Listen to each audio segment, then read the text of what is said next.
So it's the first week of school, and as usual, I'm super organized, motivated, and certain I'll get really good grades.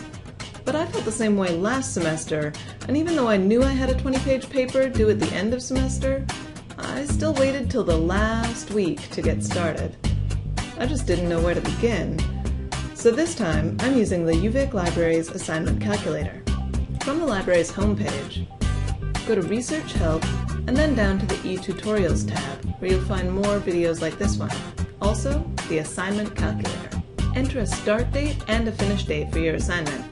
If you get started right away on September 15th, you'll have 2.5 months to finish a final project like that. Maybe it'll be due on November 20th. Then you can calculate your assignment schedule. This tool works really well for research papers. The calculator provides a timeline of dates and tasks to help me proceed with my project. It'll even help me with things like making sense of essay topics, narrowing my topic, and developing a thesis. Want to see just how much it can do? Click on the next video to find out.